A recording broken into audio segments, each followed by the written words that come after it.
नमस्कार। Cook and learn with Mridula channel में आपका स्वागत है। गोभी, गाजर और शलगम का अचार, खट्टा मीठा अचार, बहुत ही स्वादिष्ट, जो सभी को पसंद आता है। आज मैं आपके साथ उसी की रेसिपी शेयर करने जा रही हूँ। ये अचार साथ हो तो सब्जी की ज़रूरत ही नहीं पड़ती और इस अचार का नाम सुनते ही सबके मुंह में पानी आने लग जाता है। चलिए आज इसी अचार को बनाते हैं। अचार बनाने के लिए सबसे पहले मैंने इन सब्जियों को काटा है। ये है शलगम। शलगम आपने लेते समय ये ध्यान रखना है एक ही साइज़ के हो तो ज़्यादा अच्छा है, क्योंकि ये कटे हुए एक जैसे भी सुंदर लगते हैं। उसके बाद गाजर लेते समय भी आपने ध्यान रखना है काटते समय कि बीच में से अगर कोई गाजर इस तरह से है, सख्त है, तो उसमें से आपने सख्त वाला भाग हटा देना है, वरना ये बाद में कच्ची ही रहता है ये वाला भाग, तो ये पकता नहीं है और ये सख्त ही रहेगा हमेशा। तो ये ध्यान रखना है हमने जब भी हम सब्जियां लेते हैं। और गोभी को भी काटते समय एक ध्यान रखना है कि गोभी का मान लो इतना बड़ा फूल है तो आपने इसके 2 या 3 पीस करने हैं। आपने इतने छोटे भी नहीं करने, क्योंकि ये घुल जाएंगे बिल्कुल अचार में, वो भी अच्छे नहीं लगेंगे। तो सब्जियां काटते समय हमने ये ध्यान रखना है। और तीनों सब्जियों को मैंने 500-500 ग्राम लिया है, कुल मिलाकर ये 1.5 किलो के करीब है। और अब हम इन सब्जियों को सबसे पहला जो स्टेप है बनाने के लिए, ये पैन में पानी उबलना रखा था, वो उबल चुका है और मैंने ढक के उबाला है, ढकने से पानी जल्दी उबल जाता है। अब हम 1 मिनट के लिए इन सब्जियों को इसमें डाल देंगे। चाहे तो आप अलग अलग करके भी डाल सकते हो, लेकिन ये इकट्ठे डाल देंगे तो ये जल्दी उबल जाएंगी।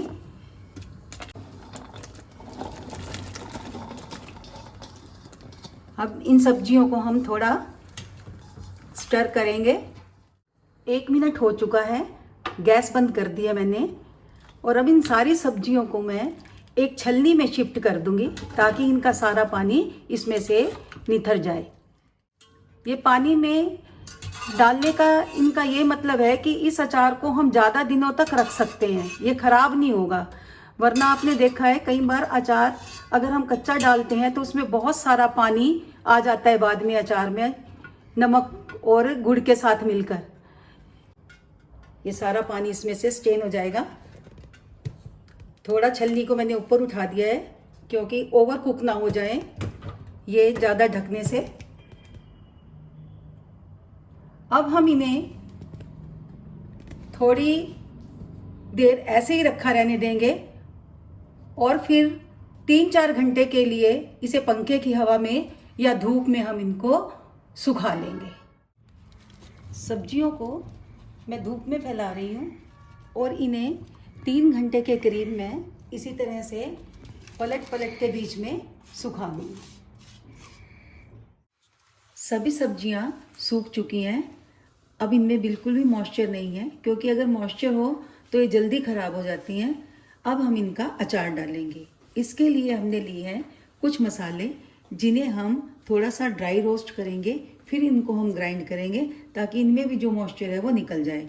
इसमें 2 टेबलस्पून जीरा है, 2 टेबलस्पून सौंफ है, 1 टेबलस्पून काली मिर्च है, 2 बड़ी इलायची है, 1 इंच दालचीनी का टुकड़ा है और 1 तेज पत्ता लिया है और 2 लौंग हैं। इन सब को हम अभी रोस्ट करके और ग्राइंड करेंगे। 2 टेबलस्पून नमक है, 1 टेबलस्पून राई का है, ये पीली राई ली है, और 2 टेबलस्पून हम काली राई है जिसको हमने ग्राइंड कर लिया है। 2 टेबलस्पून कश्मीरी लाल मिर्च है, 2 टेबलस्पून हमने लिए हैं अदरक और गार्लिक के, हमने रफली चॉप किया है, इसको ग्राइंडर में ही कर लिया था। और 2 टेबलस्पून है ये पतले पतले अदरक के टुकड़े, ये अचार में डले हुए बहुत ही टेस्टी लगते हैं। ये है सिरका। सिरका हम उतना ले रहे हैं जिसमें ये गुड़ डूब जाए। ये गुड़ लगभग 50 ग्राम है और इसको हम सिरके में इस तरह से भिगो के रख देंगे और बाद में इसको अचार में हम डालेंगे। चलिए अब अचार बनाना शुरू करते हैं। तवा हमने हल्का सा गर्म कर लिया है और सारे मसालों को इस पर थोड़ा सा रोस्ट कर लेंगे। बहुत ज़्यादा रोस्ट नहीं करना हमें, सिर्फ 1 मिनट के लिए इन्हें रोस्ट करना है।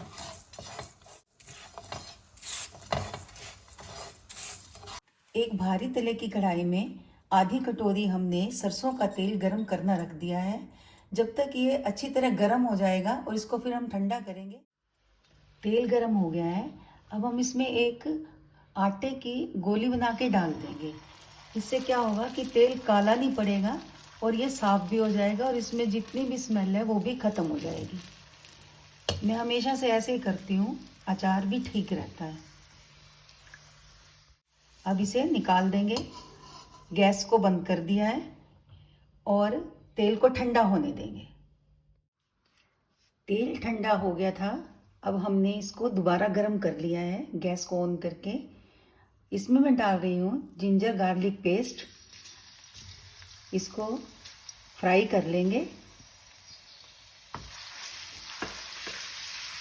ये शुरू में थोड़ा सा हमें बार बार हिलाना पड़ेगा, वरना ये कढ़ाई में चिपक जाएगा।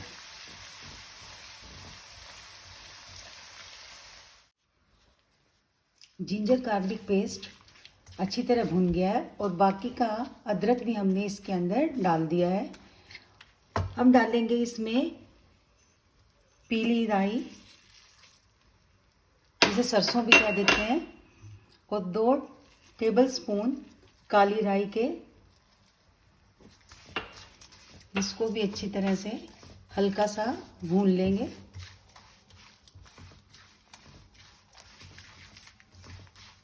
साथ ही डालेंगे कश्मीरी लाल मिर्च,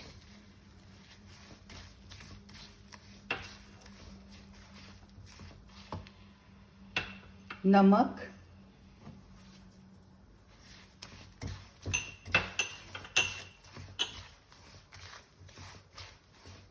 ये हल्का सा भुन गया है।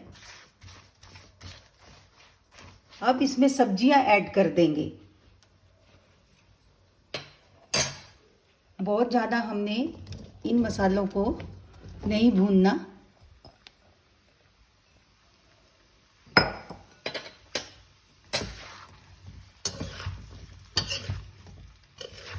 थोड़ा सा इनको हम फ्राई करेंगे। तब तक हम गुड़ को और सिरके को गरम कर लेते हैं और गुड़ को अच्छी तरह से सिरके में पिघला लेते हैं। गुड़ और सिरके को हम गरम कर लेंगे और तभी तक गरम करना है जब तक गुड़ पिघल ना जाए। उसके बाद ही हम उसमें ऐड करेंगे। बहुत ही अच्छा कलर आ रहा है अचार का और खुशबू भी बहुत अच्छी आ रही है और ये टेस्टी भी बहुत बनेगा। सभी पसंद करते हैं इसको। मेरी मम्मी हर साल बहुत ज़्यादा अचार बनाया करती थी और सारी सर्दी हम खूब ही अचार खाया करते थे। ये ज़्यादातर अचार सर्दियों में ही खाया जाता है, गर्मी में इतना नहीं खाया जाता। सब्जियों में हमने अब ये सारा गुड़ और सिरके का घोल डाल दिया है। हमने इसे सिरका डालने के बाद और गुड़ डालने के बाद सिर्फ 2-3 मिनट तक ही पकाना है। इससे पहले हमने 5 मिनट तक इन सब्जियों को धीमी आंच पर ही फ्राई किया था। वैसे तो ये अचार आप कल भी खा सकते हैं, लेकिन 3-4 दिन के बाद ये अच्छा टेस्ट देता है, क्योंकि सिरका और राई मिलकर सभी मिलकर एक अच्छा सा इसका स्वाद बढ़ा देते हैं। सभी सब्जियां अच्छी तरह भुन चुकी हैं। अब वो मसाला जो हमने ड्राई रोस्ट किया था और ग्राइंड किया था, अब इसमें ऐड कर देंगे और थोड़ा सा हम इसे सिर्फ स्टर करेंगे और उसके बाद गैस को बंद कर देंगे, क्योंकि इस मसाले को ज़्यादा भूनने की ज़रूरत नहीं है, ये ऑलरेडी भुना हुआ ही है। गोभी, गाजर और शलगम का अचार बनकर तैयार है। अभी ये अचार गर्म है, कढ़ाई में से मैंने तुरंत निकाल लिया था और थोड़ा ठंडा होने के बाद हम इस जार में इसको शिफ्ट करेंगे। इस जार को मैंने धूप में सुखा लिया है। मॉइस्चर बिल्कुल नहीं होना चाहिए। 2 बातों का आपने ध्यान रखना है। जब भी आप अचार को निकालें तो सूखे चम्मच के साथ ही उसको निकालें, कभी गीला चम्मच इसको ना लगाएं और हमेशा ढक्कन को टाइट बंद करके रखें। आपको मेरी रेसिपी कैसी लगी कमेंट करके बताइए, फिर देरी किस बात की है, झटपट अचार बनाइए।